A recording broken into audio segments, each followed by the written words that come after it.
We have Omnath taking over Standard, the fact that Wizards still doesn't have a spectator mode for their premier esports platform, and oh wow, we are printing mechanically unique cards into secret layers. It really does feel like Magic is being strung around by a string by the corporate overlords, and we're just going through the darkest timeline. But I can confidently finally say that for a big chunk of the player base, all we need to do is take a look around at our modern metagame and realize that Mill is a tier 1 deck. Let's talk about it.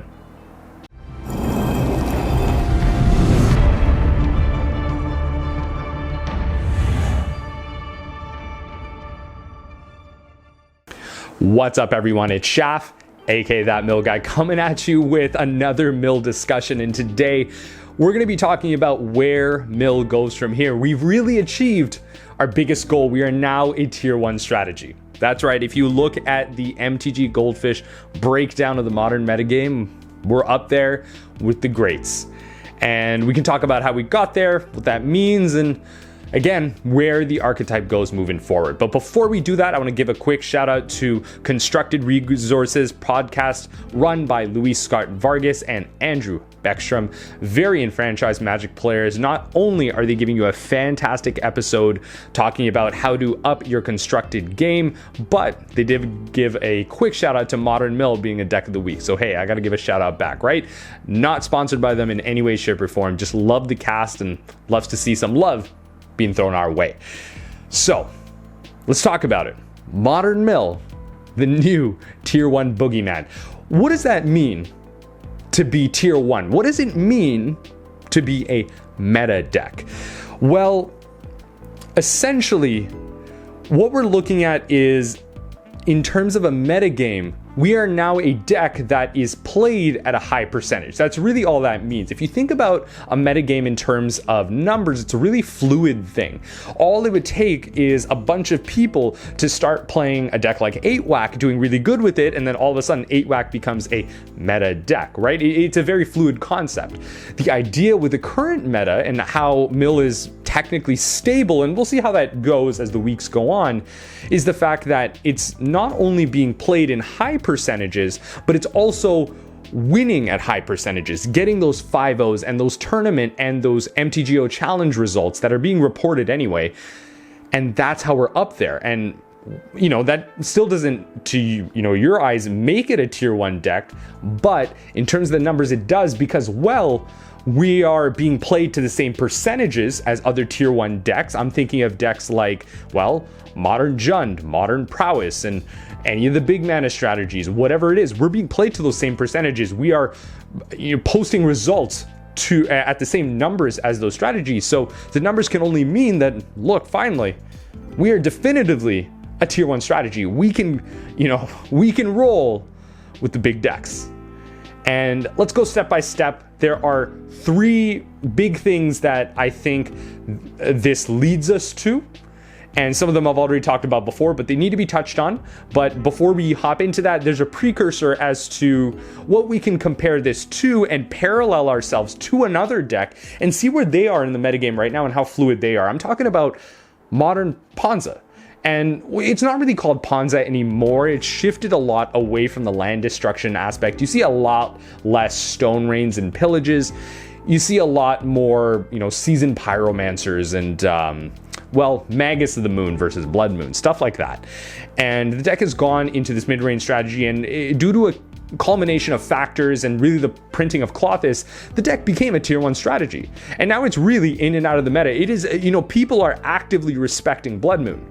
And, with respecting Blood Moon, there is still big mana decks out there. There are still the Eldrazi decks. There are still the Titan decks that play the non-basics and can still roll with this strategy. But that does mean that Ponza has a lot of positive matchups in the meta currently.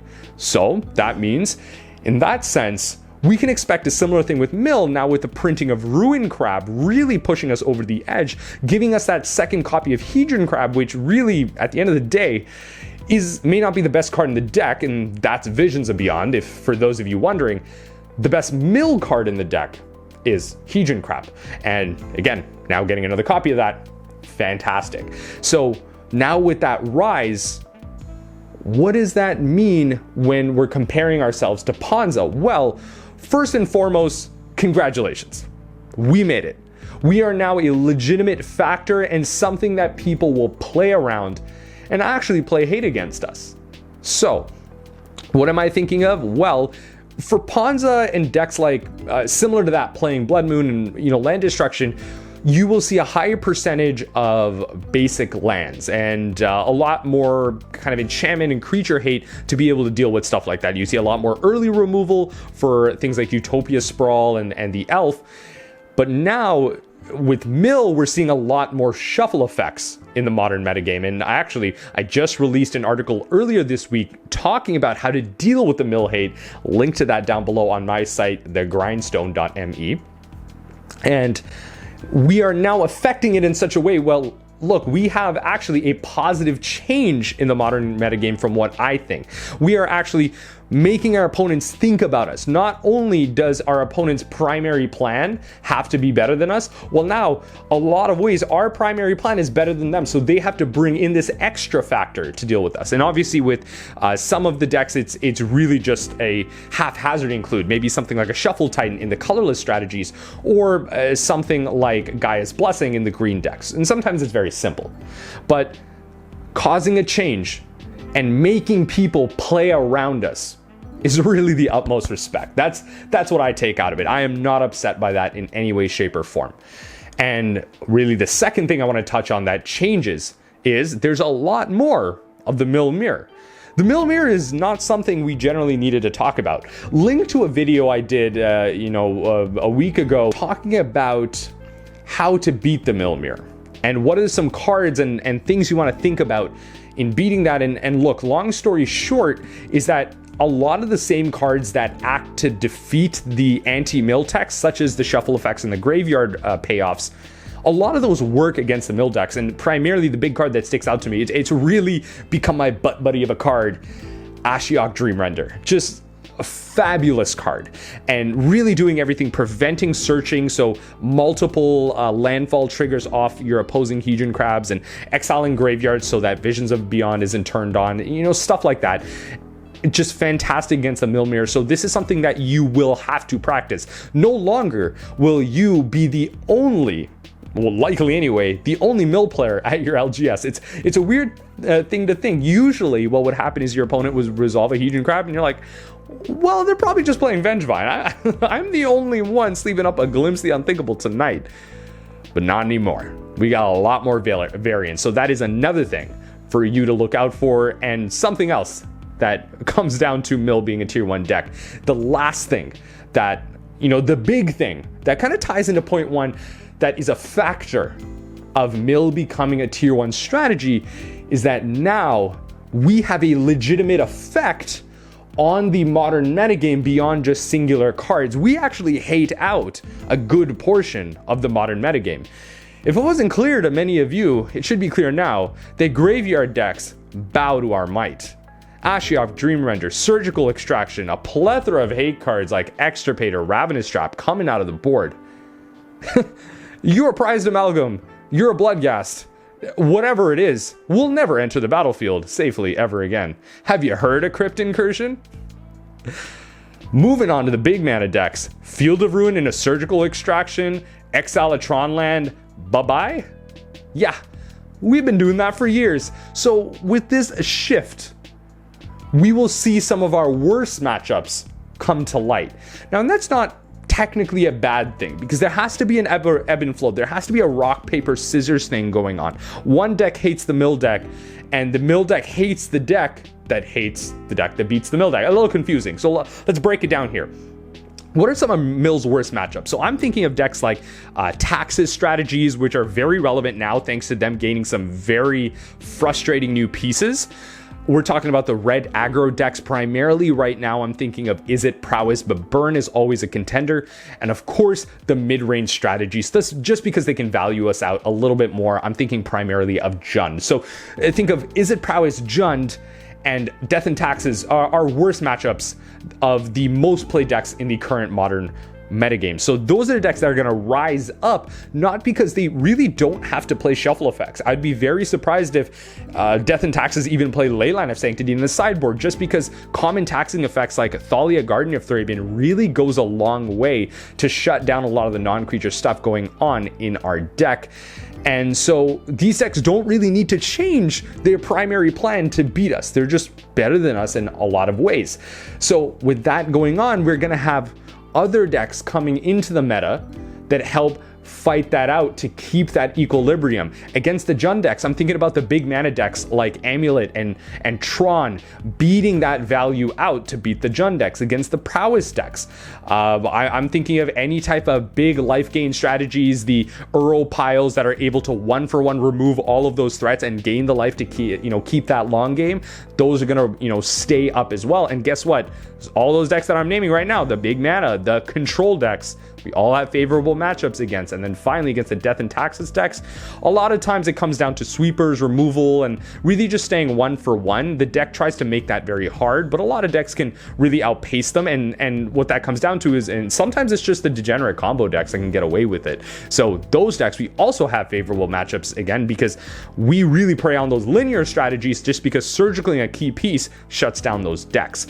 So again, there's the ebb and flow, but that does mean more of those unfavored matchups will be rising up in the meta. So we need to be prepared. This is my final point. We've talked about our 3 things. My final point is Mill needs to be prepared. We need to have the tech and the tools, and we need to be able to think outside of the box as to how we're going to beat all these strategies. If you see a lot of red decks in your format, maybe playing Dimir Mill isn't the ideal scenario. You should be playing Azorius Mill, playing cards like Leyline of Sanctity and Timely Reinforcements to beat out those red decks. If you're playing a lot of mid-range decks such as Death Shadow or Jund, look to Sultai Mill, taking advantage of Assassin's Trophy to beat their walkers, and then Uro, Titan of Nature's Wrath, to beat their discard.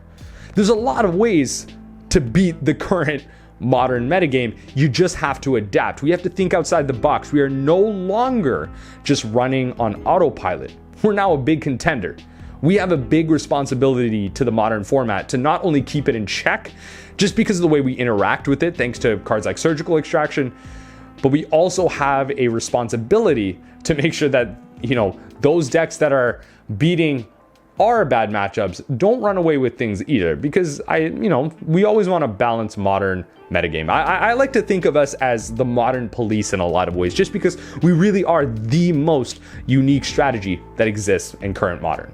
But that's really going to be about it. Before I give you my closing remarks, I want to give a quick shout out to the Patreon, the individuals that help inspire ideas like this, keep the quality high and the lights on. If you wanted exclusive strategy guides and sideboard guides for all your Mill deck lists, the Patreon is where you want to join. Link to that down below. And of course, you just get my content early. So hey, if you want to see this ugly face nice and bright and early in the week, well, join that down below.